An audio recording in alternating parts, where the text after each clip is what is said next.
February 19th, 1945, 06:30 hours, Iwo Jima.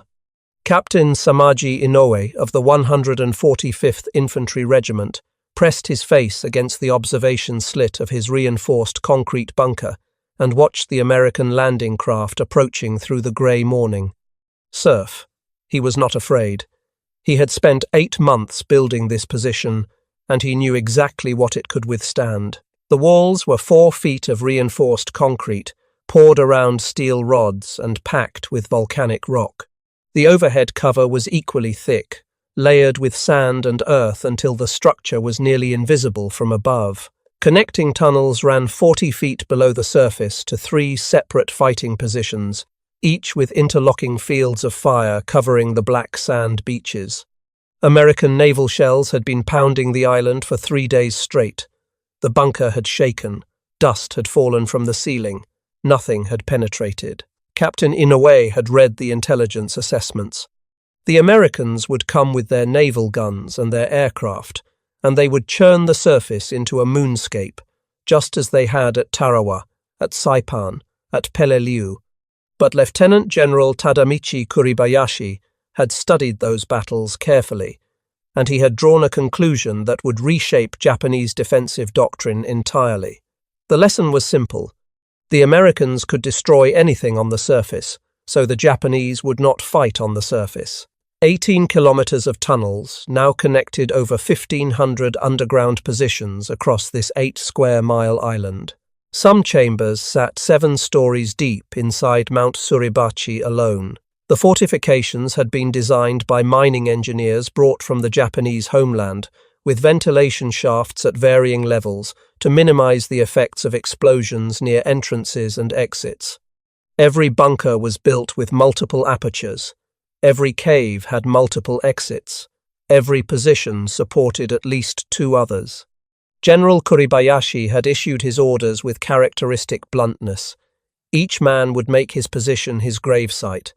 There would be no banzai charges, no glorious suicide runs into American machine guns.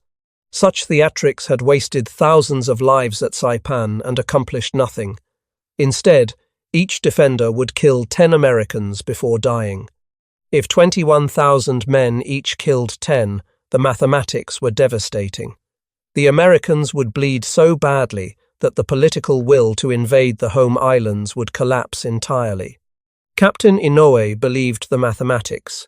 He had seen what American naval bombardment did to surface positions. He had watched from his protected observation post as 16-inch shells vaporized gun emplacements that had taken weeks to construct. But his bunker, buried deep in the volcanic rock with its 4-foot concrete walls and interlocking tunnel system, had barely trembled. The Americans could drop every bomb in their arsenal on this island, and his position would survive. What Captain Inoue did not know was that 8 modified Sherman tanks had landed on that same beach, tanks that looked almost identical to every other Sherman in the invasion fleet. Their 75mm gun barrels protruded from the turrets at the same angle. Their olive-drab paint matched perfectly. But inside those barrels, where a high-explosive shell should have been loaded, there was something else entirely. Something that would render his 4 feet of reinforced concrete, his interlocking tunnels, and his carefully calculated fields of fire completely, catastrophically, irrelevant. The road to those 8 tanks began more than a year earlier, 6,000 miles away, in a dusty warehouse at Schofield Barracks, Hawaii. And it started with a problem that was killing Marines by the hundreds. To understand why those 8 tanks mattered, you have to understand what the Marines had been facing for nearly 2 years, and why every conventional solution had failed. The Japanese approach to island defense had undergone a radical transformation between 1943 and 1945. In the early campaigns, Japanese commanders had followed orthodox doctrine, meeting American landings at the waterline with massed infantry and armor. At Tarawa, at Saipan, at Guam, the defenders had charged into American naval gunfire and been slaughtered. The banzai charges that Western observers found so terrifying were, from a purely military perspective, catastrophically wasteful. Thousands of trained soldiers were dying in minutes for no tactical gain. The turning point came at Peleliu in September of 1944. Colonel Kunio Nakagawa had studied the failures of his predecessors and concluded that the only way to inflict unacceptable casualties on the Americans was to fight from underground. His garrison on Peleliu had constructed 500 caves and reinforced positions throughout the island's coral ridges, connected by tunnels that allowed defenders to appear, fire, and disappear before American artillery could respond. Positions that were cleared one day would be reoccupied. The following night, through tunnel connections the Marines had not discovered. Peleliu was supposed to fall in 4 days. It took 2 months and cost nearly 7,000 American casualties. General Kuribayashi studied Peleliu's defense with the eye of a man who had once lived in America, who had traveled across the country as a military attaché in the late 1920s, and who harbored no illusions about American industrial power. He had written to his wife, "The United States is the last country in the world Japan should fight. Its industrial potential is huge and fabulous, and the people are energetic and versatile. One must never underestimate the American fighting ability." Kuribayashi took Nakagawa's innovation and perfected it on a scale never before attempted. Where Peleliu had 500 positions, Iwo Jima would have over 1,500. Where Peleliu's tunnels had been improvised from natural caves, Iwo Jima's would be engineered by mining specialists brought from the homeland, with blueprints specifying ventilation systems, ammunition storage, water collection, and sleeping quarters at multiple underground levels. Where Peleliu's defense had been reactive, Iwo Jima's would be calculated to a mathematical certainty. And that certainty was built on one fundamental assumption. American shells and bombs could not reach men buried 40 feet underground in reinforced concrete. The American military had been fighting this evolving defense system since Tarawa in November of 1943, and every battle taught the same brutal lesson. Japanese bunkers could absorb extraordinary punishment from conventional weapons. 75mm tank shells cracked the outer walls but rarely penetrated. Naval gunfire churned the earth around the positions but could not reach defenders buried deep underground. Even direct hits from 500-pound bombs often failed to collapse the most solidly constructed emplacements. The one weapon that consistently worked was fire. Man-portable M2 flamethrowers had proven devastatingly effective at clearing Japanese positions since Guadalcanal. A 2-second burst through a bunker aperture would fill the interior with burning fuel, consuming all available oxygen in seconds. Defenders, who were not killed by the flames themselves, suffocated as the fire devoured every molecule of breathable air inside the enclosed space. The problem was the men who carried them. The average life expectancy of a Marine flamethrower operator in combat was roughly 4 minutes. The 60-pound tanks on his back made him slow and clumsy. The bright orange jet of flame announced his position to every enemy soldier within 500 yards, and the compressed gas cylinders strapped to his body made him a walking bomb. Japanese snipers and machine gunners had standing orders to target flamethrower operators above all other infantry. By the time the Marines hit Peleliu in September of 1944, some portable flamethrower units were suffering casualty rates of 92%. Colonel George Unmacht of the Army Chemical Warfare Service understood the mathematics perfectly. Flamethrowers killed Japanese defenders more effectively than any other weapon in the American arsenal, but the men who operated them were dying faster than they could be replaced. The solution was obvious, at least in theory. Put the flamethrower inside a tank. In May of 1944, Unmacht assembled a top-secret composite unit at Schofield Barracks. The group included soldiers from the 43rd Chemical Laboratory Company, Marines from the 5th Marine Tank Battalion, and 25 Seabees from the 117th Naval Construction Battalion. Their mission was to create a tank-mounted flamethrower that could survive close-range combat with Japanese fortifications. The Army had already attempted several versions, Engineers had mounted portable flamethrowers in the bow machine gun position of Sherman tanks. They had fitted flame projectors through periscope mounts above the assistant driver's hatch. Each approach had critical limitations. The bow-mounted systems had poor range and limited fuel capacity. The periscope mount versions blinded the operator when fired because the flame obscured his view through the sighting optic, and all of them were immediately identifiable to Japanese defenders. The short flame nozzle protruding from a non-standard position marked the vehicle as a flamethrower tank, making it the priority target for every anti-tank gun on the battlefield. The Seabees looked at what the Army had built and offered a characteristically blunt assessment. It was over-engineered. They recommended reducing the number of moving parts from over 100 to roughly half a dozen. Then they went to work. The first vehicles to emerge were 24 M3A1 light tanks, each fitted with a Canadian Ronson Mark IV flamethrower in place of the 37mm main gun. The Marines christened the first one Hell's Afire. Officially, they were designated Satans. Each Satan carried 170 gallons of fuel and could project a flame between 40 and 80 yards, depending on whether the fuel was thickened or unthickened. The turret traverse was limited to 180 degrees because the piping connecting the projector to the internal fuel tanks restricted full rotation. The crew was reduced to 2 men, the driver and the commander, who also served as gunner. The workspace was impossibly cramped, and the electrical ignition system was unreliable.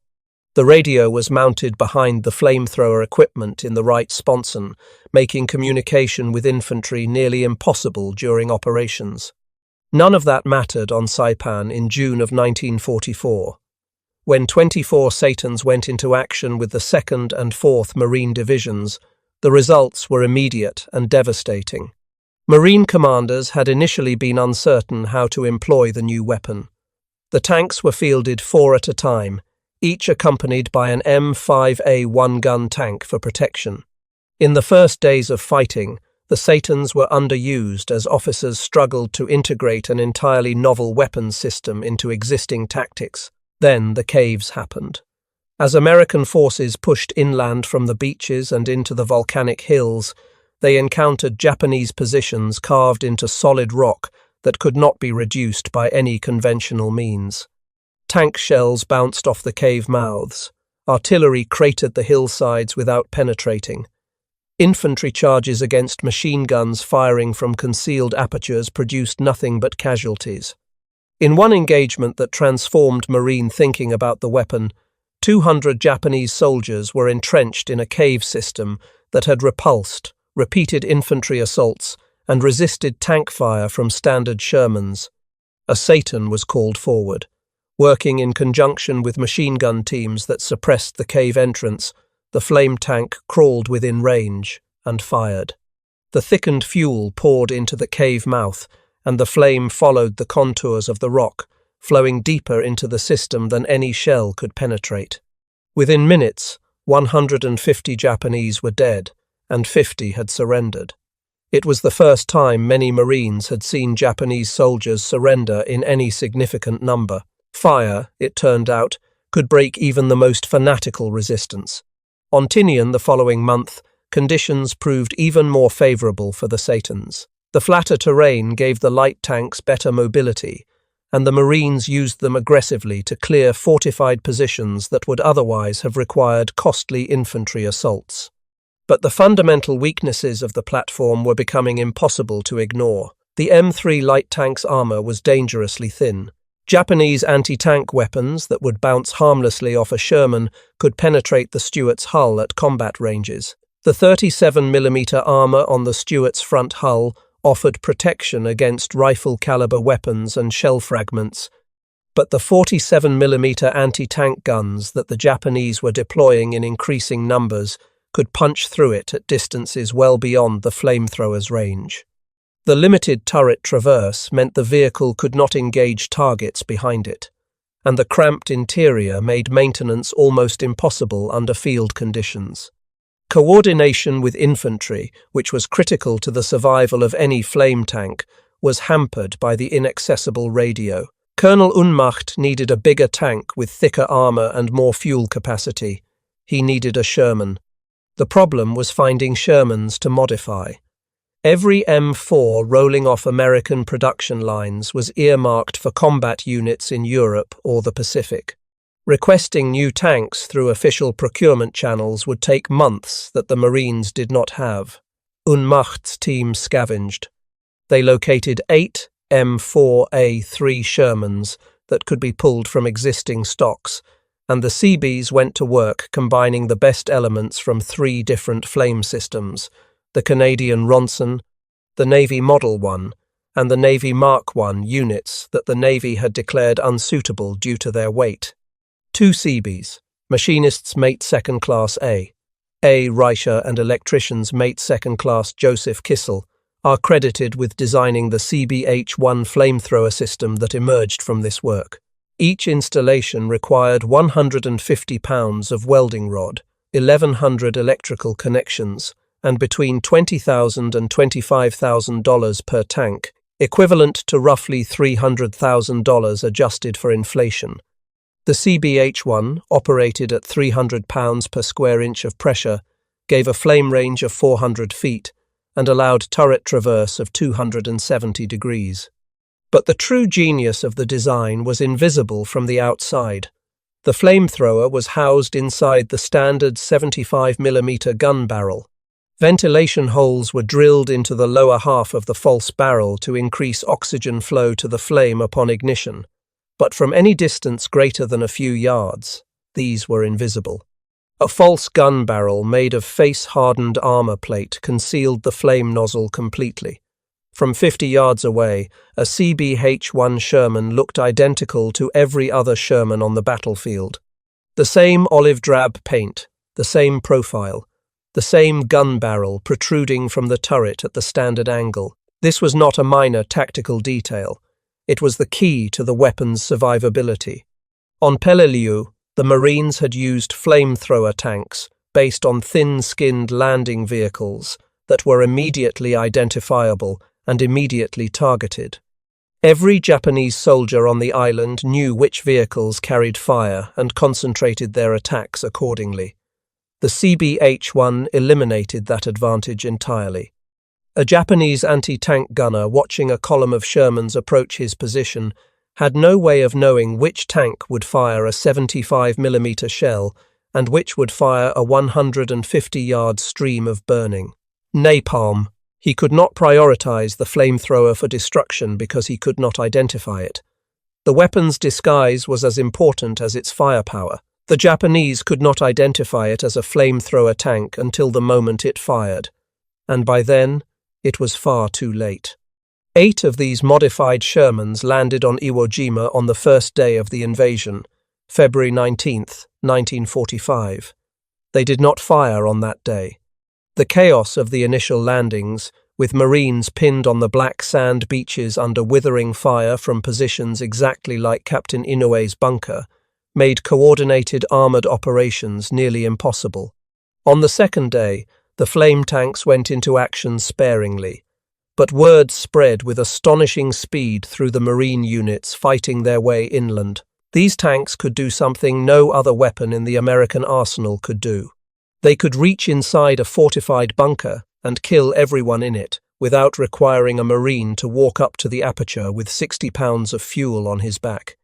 To understand why that mattered so viscerally, consider what the alternative looked like.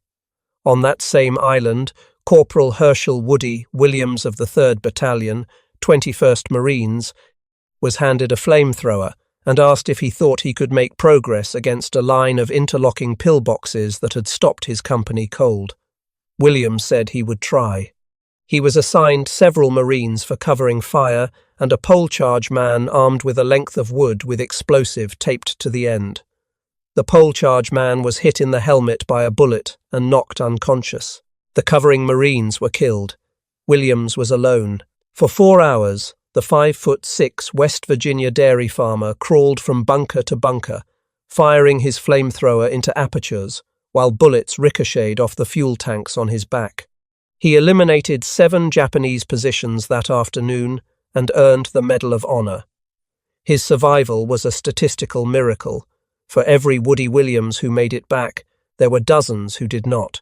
The flamethrower operators were dying so fast that by the middle of the battle, some units had virtually no trained personnel left to operate the portable weapons. One battalion's portable flamethrower unit suffered a casualty rate of 92%. This was the context in which the flame tanks became indispensable, not as one weapon among many, but as the only weapon that could do what portable flamethrowers did while keeping Americans alive to do it again the next day. The tactical procedure that evolved was devastatingly simple. A standard gun tank would blast a hole in the bunker wall with a high-explosive round. Then the flame tank would roll forward and fire directly into the breach. The thickened napalm fuel would pour through the opening, round corners, flow through connecting tunnels, and fill every enclosed space with burning liquid and superheated air. Defenders who were not killed by the flames themselves died within seconds as the fire consumed all oxygen within the bunker complex. The men who had felt safest inside their fortified positions suddenly found that those same walls and ceilings had become an oven from which there was no escape.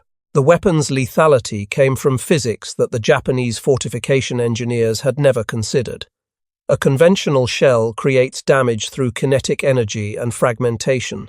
Concrete walls are specifically designed to absorb and dissipate those forces, but thickened napalm fuel is a liquid, and liquid does not behave like a shell.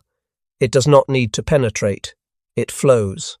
It follows the path of least resistance, pouring through cracks, around corners, down stairways, through ventilation shafts.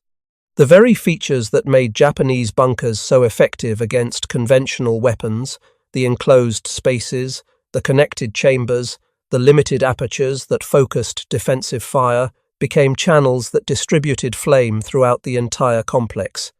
A single burst could send burning fuel cascading through a tunnel system that connected 3 or 4 separate fighting positions, neutralizing all of them simultaneously. The temperature was extraordinary. Napalm burns at approximately 800 to 1200 degrees Celsius. Inside an enclosed space with limited ventilation, the superheated air alone was lethal at distances far beyond the reach of the flame itself.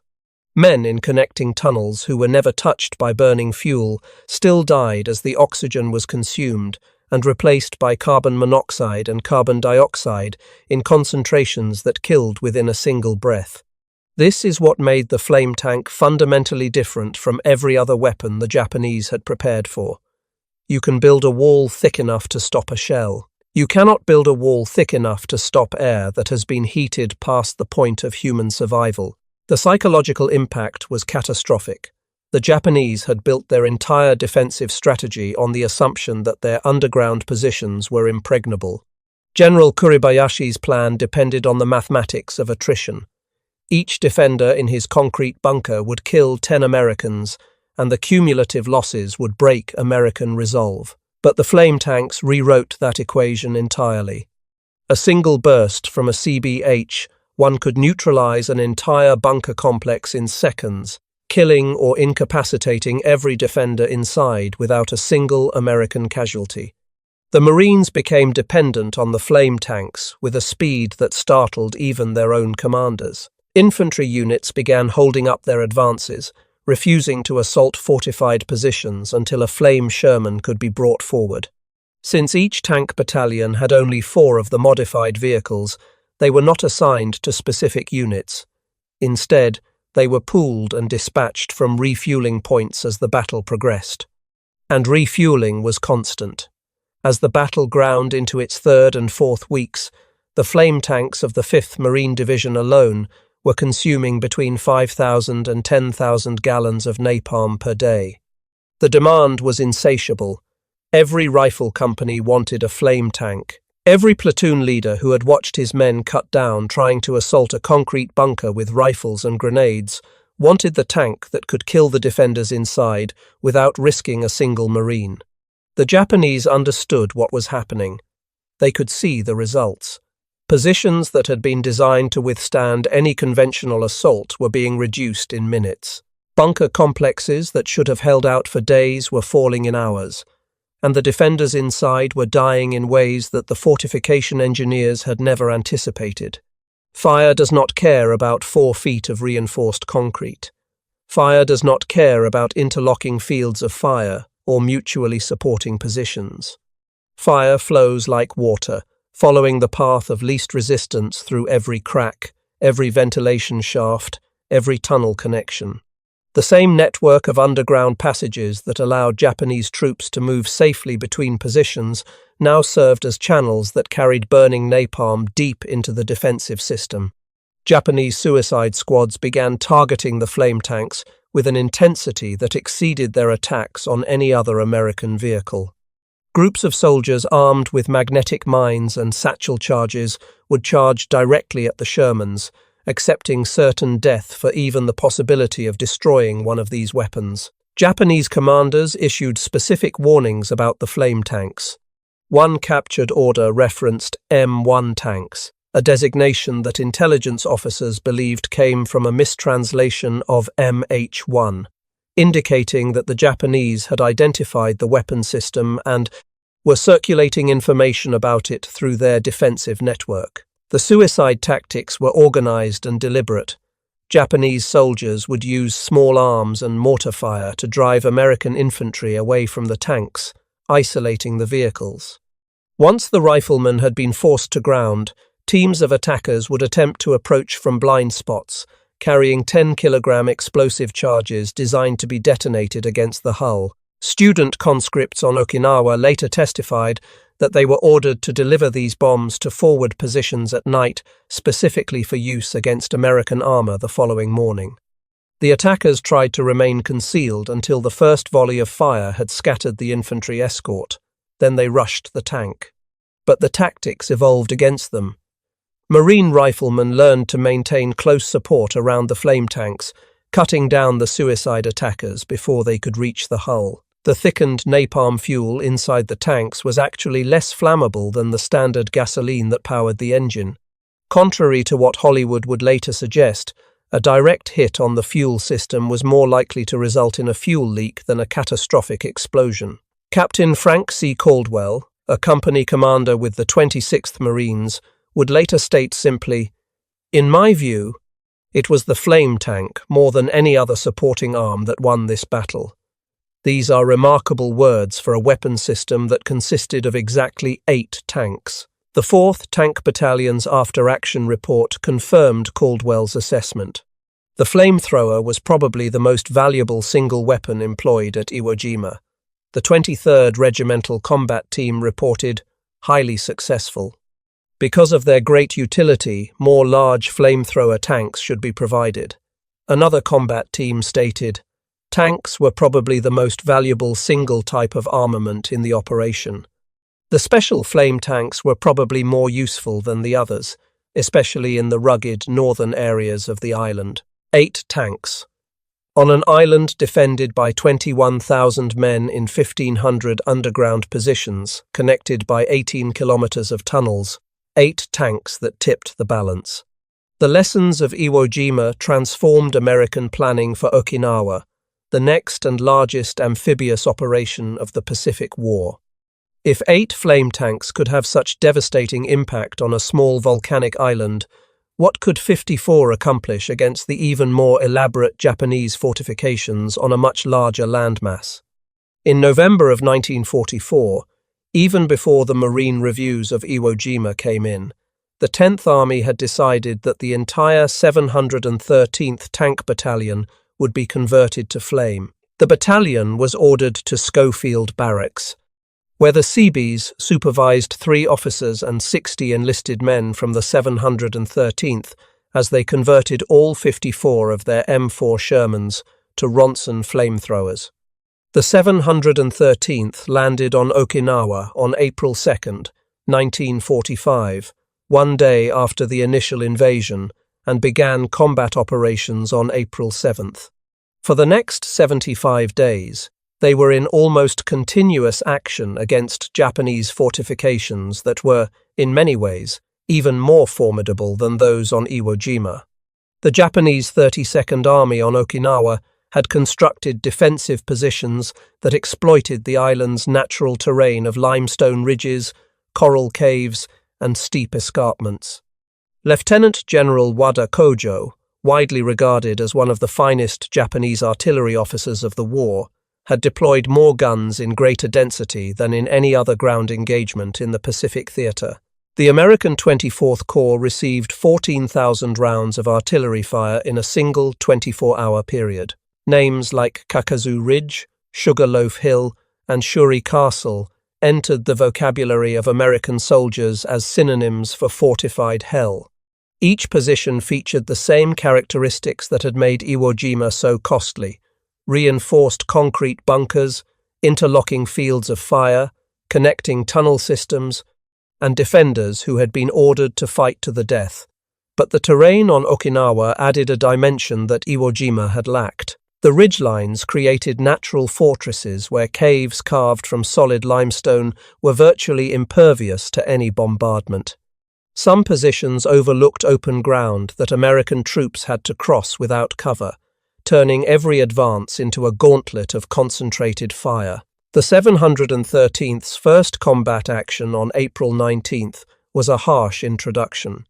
At Kakazu Ridge, Company B of the 713th accompanied standard tanks from the 193rd Tank Battalion in a combined assault, but the infantry was separated from the armour, and the result was catastrophic.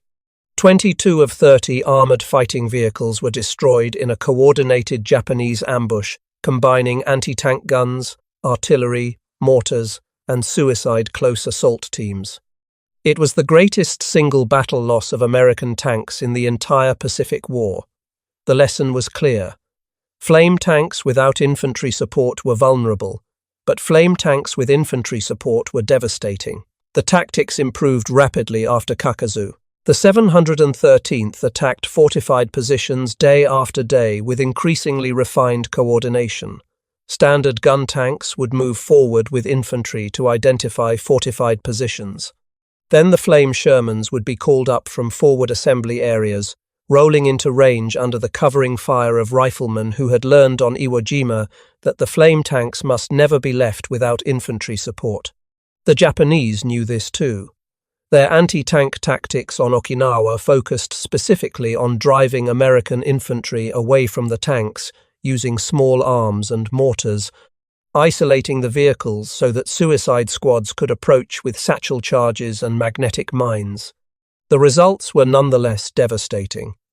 During the period from April 6th to May 25th, 1945, the 713th sustained damage to 14 flamethrower tanks. 3 were destroyed by anti-tank guns, 4 were knocked out by landmines, 2 were disabled by satchel charges, 4 were immobilized by terrain or mechanical failure, 1 fell into the ocean. 8 of the 14 were later repaired and returned to action. Not a single member of the 713th was killed by enemy fire while fighting inside the tanks during the entire 75-day campaign. The Japanese losses told a different story. The 713th Tank Battalion was credited with killing 4,788 Japanese soldiers and capturing 49. American losses in the battalion were 8 killed or missing and 111 wounded. That is a kill ratio of approximately 40-1.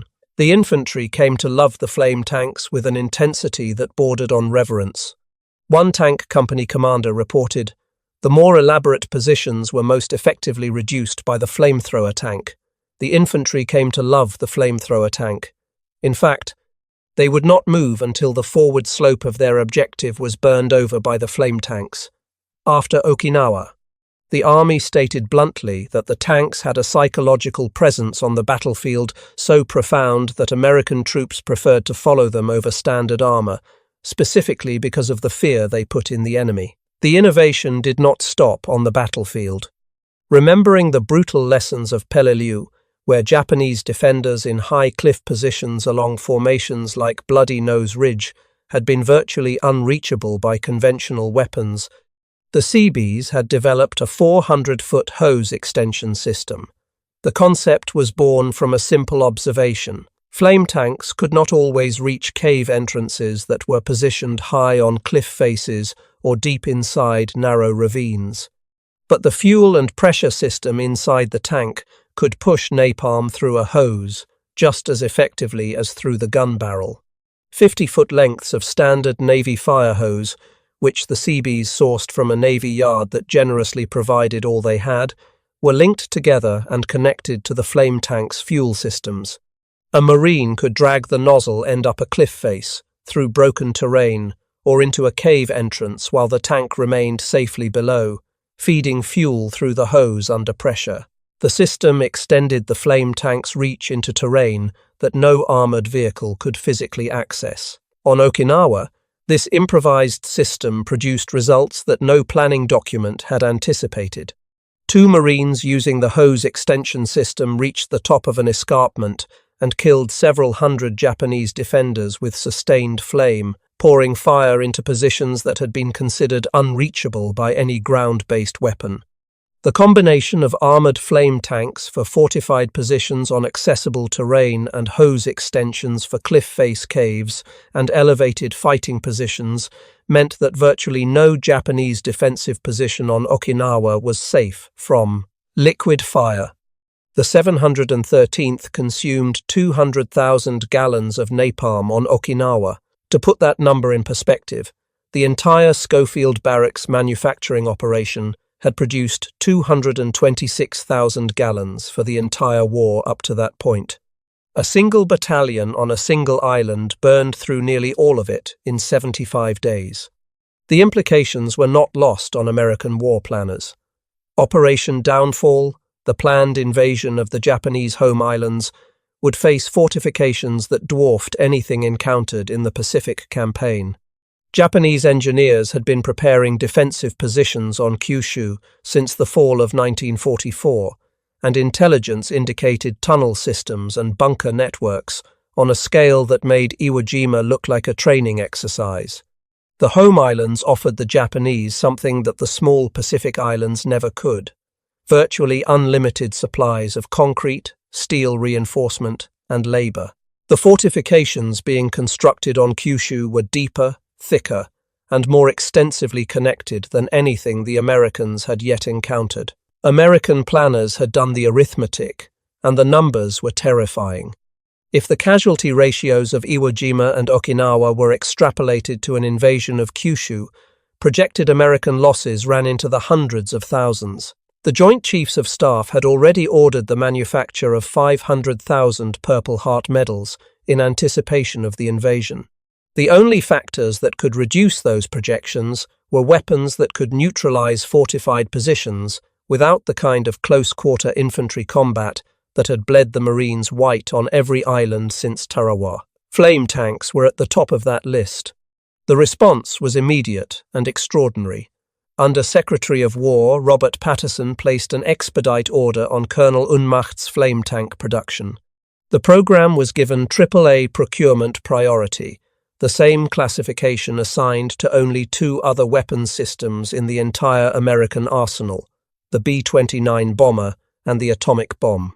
The fact that a converted Sherman tank with a flamethrower was considered equally urgent to the most advanced bomber in the world and the most destructive weapon ever created tells you everything about how seriously American planners took the Japanese fortification problem, and how seriously they regarded the flame tank as its solution. Another 72 tanks were ordered by the Marine Corps specifically for the invasion. By victory over Japan Day, Unmacht's crews had 70 ready. In total, the flame tank group at Schofield Barracks produced 354 modified tanks, each one built with 1,200 man-hours of CB labour, 150 pounds of welding rod, and 1,100 electrical connections. 226,343 gallons of flamethrower fuel were manufactured at the Chemical Warfare Depot at Schofield Barracks. The Seabees had built an entire industrial operation from scratch, in a warehouse in Hawaii, to produce a weapon that did not exist 18 months earlier. The atomic bombs dropped on Hiroshima and Nagasaki meant those 354 tanks were never needed for Operation Downfall. But the 8 that fought on Iwo Jima and the 54 that burned across Okinawa had already proven something that General Kuribayashi and every Japanese fortification engineer had fundamentally failed to anticipate. After the war, the Army stood down the provisional 713th, keeping no flame tanks in its active inventory. The Marine Corps nearly did the same. When the Korean War erupted in 1950, the Marines were able to scrape together 9 of the surviving Sherman flame tanks from Camp Pendleton and Hawaii. They formed a platoon called the Flame Dragons in the 1st Tank Battalion and landed at Incheon. They were the only American mechanized flame unit in the Korean War. The weapon that had been given the same priority as the atomic bomb was, within 5 years of the war's end, reduced to a single platoon assembled from spare parts and institutional memory. But the legacy of those 8 tanks on Iwo Jima cannot be measured by what happened afterward. It must be measured by what happened during those 36 days on a volcanic island in the middle of the Pacific, where the most sophisticated fortification system ever devised by the Japanese military was rendered obsolete by a weapon that had been built in a warehouse by Seabees and chemical warfare specialists working around the clock with welding, rods, and fire hose. They had built their bunkers to withstand shells. They had constructed their tunnels to survive bombs. They had designed their positions to resist every weapon they had ever seen the Americans employ. They had calculated the mathematics of attrition with meticulous precision, and those mathematics had told them that their underground fortress would bleed the Americans white. But they had not planned for fire that could be projected 150 yards through an armoured barrel. They had not anticipated a weapon that could pour burning liquid through a breach in the wall and follow it through every connecting tunnel, every ventilation shaft, every passageway. They had not imagined that the very features that made their fortifications so effective against conventional weapons, the enclosed spaces, the limited apertures, the connected underground chambers, would become death traps when the weapon changed from steel and explosive to liquid flame. The bunkers that were supposed to be impregnable became ovens. The tunnels that were supposed to provide escape routes became chimneys. The defensive positions that were supposed to kill 10 Americans for every Japanese defender became graves that required no burial. Captain Inoue's 4 feet of reinforced concrete had been built to stop a 75mm shell travelling at over 1,500 feet per second. It did stop shells. It stopped hundreds of them.